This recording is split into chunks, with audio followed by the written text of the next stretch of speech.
네, 안녕하세요 식약처 구독자 여러분들. 오늘부터 여러분들과 함께 하게 될 약국이 즐거워지는 시간의 뉴페이스, 새로운 단골 약사 김정은 약사입니다. 저도 원래 이렇게 약국이 즐거워지는 시간의 애청자 중 한 명이었는데요. 이렇게 출연 기회가 되어서 여러분과 함께 즐겁게 약에 대한 이야기들을 나눠볼 수 있게 되었는데 오늘 첫 시간이라 조금 떨리기도 하고 긴장되기도 하고 그런데요. 미숙한 부분이 있더라도 예쁘게 봐주시고요. 오늘의 약주시 지금 시작합니다.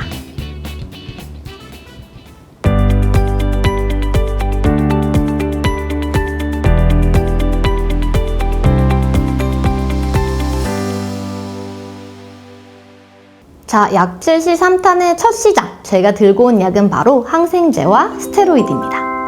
네, 이 항생제와 스테로이드는 약국에 있다 보면 가장 걱정과 우려가 많은 약들 중에 하나인데요. 나는 이 약 먹고 싶지 않아 진짜 이렇게 하시는 분들 많아서 왜 그렇게 생각하세요? 여쭤보면 왠지 안 좋을 것 같아서요. 이렇게 좀 막연한 두려움과 공포를 갖고 있는 약들 중에 하나인데요.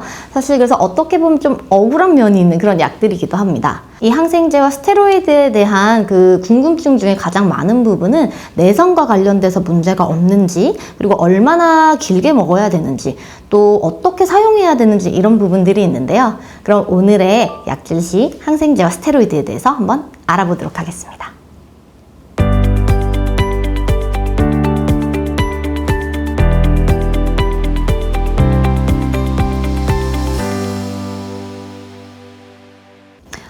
특히 저 같은 아기 엄마들이 이런 질문 많은데요.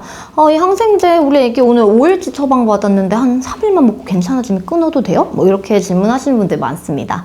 아마 이 항생제 내성과 관련된 우려 때문에 최대한 먹이고 싶지 않은 그 마음, 저도 알죠. 그런데 항생제 내성이 정확히 뭘까요? 이 항생제 내성은 항생제를 먹은 나에게 생기는 문제가 아니고요. 나에게 들어온 균에게 생기는 것입니다. 다시 말해서 이 항생제는 쉽게 말해 균을 죽이는 약인데요. 우리가 이 감염의 우려가 있는 상황에서 예방 목적이나 지금 현재 감염이 있을 때 이것을 치료하기 위한 목적으로 복용을 하게 됩니다. 그런데 우리가 뭔가 몸에 나쁠 것만 같아서 5일치 처방받았는데 이틀만 먹고 만다거나 하루 3번 드셔야 되는 약을 한 번으로 줄인다거나 이런 식으로 불충분하게 먹게 되는 경우에 우리 몸에 남아있던 균이 완전히 다 죽지 못하고 살아남았는데 하필 살아남은 균이 또 이 항생제의 맛을 보고 오호라 이렇게 하면 다음번엔 살아남을 수 있겠어 하고 살아남는 법을 터득하게 되는 거죠. 그럼 이 균이 바로 내성균이 됩니다. 우리 뉴스에서도 종종 들어보셨을 것 같은데요. 슈퍼박테리아와 같은 이런 균들이 바로 내성균에 해당하는 문제입니다. 따라서 이 항생제 내성은 우리가 항생제를 너무 많이 먹어서 생기는 문제들이 아니라요. 불충분하게 혹은 불필요하게 먹어서 이 살아남은 균이 내성균으로 바뀌게 되는 것이 바로 문제인데요. 더 무시무시한 사실은 태어나서 단 한 번도 항생제를 먹어본 적이 없는 사람이라 할지라도 이게 하필이면 처음 감염된 균이 내성균이다. 다른 사람이 만들어낸 내성균에 감염됐다고 하면 그 어떤 항생제도 듣지 않는 이런 비극적인 일이 발생할 수 있다는 거죠. 그래서 이 항생제 내성은 비단 개인의 문제가 아니라요. 온 사회가 함께 이 오남용을 줄이기 위해서 노력해야 되는 문제이기도 합니다. 1차적으로는 의사 선생님과 같은 전문가 선생님께서 우리가 초기 감기라던가 가벼운 상처 이렇게 항생제가 꼭 필요하지 않는 질환에는 항생제를 처방하지 않는 것이 우선이겠고요. 또 항생제를 처방하더라도 그 중이염이라던가 폐렴이라던가 해당 질환에 그 감염되는 주요 균들이 있어요. 그 균들을 죽일 수 있는 적절한 항균 스펙트럼을 가진 항생제로 처방하는 것이 중요하겠습니다. 그 다음 우리 개인이 할 수 있는 부분은 바로 항생제를 처방받았다면 이 지시받은 대로 복용 일수와 복용 횟수, 복용 간격 등을 맞게 복용하시는 것이 중요한데요. 사실 최근에는 항생제 적정 사용에 대한 모니터링도 하고 있고 또 항생제 내성에 대한 이슈가 워낙 컸기 때문에 연구들도 굉장히 많이 진행되고 있어서 의사 선생님들께서 처방을 내실 때는 이 적절한 가이드라인에 따라서 정말 필요한 경우에만 처방을 내시고 있기 때문에 사실은 우리들의 역할이 더 중요하다고 할 수 있습니다.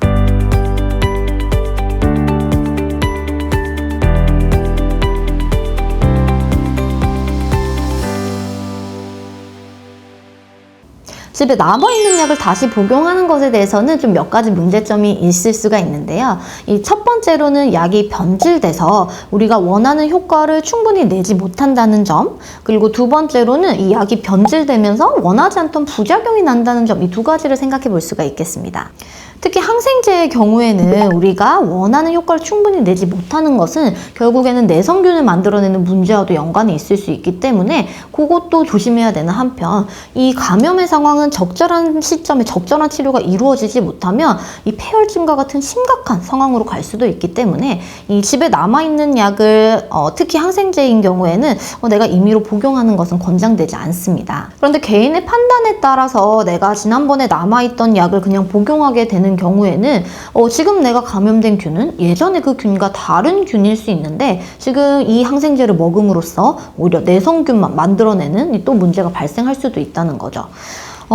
그리고 또 항생제 중에서는 이 테트라사이클린과 같은 이런 항생제는 유효기간이 지나게 되면 심장에 독성이 있는 물질을 만들어내게 됩니다. 그래서 특히 유효기간과 관련된 문제도 있기 때문에 사실 이런 항생제는 상비약의 개념으로 집에 두고 필요할 때 내가 먹는 그런 약으로서는 적절하지 않습니다.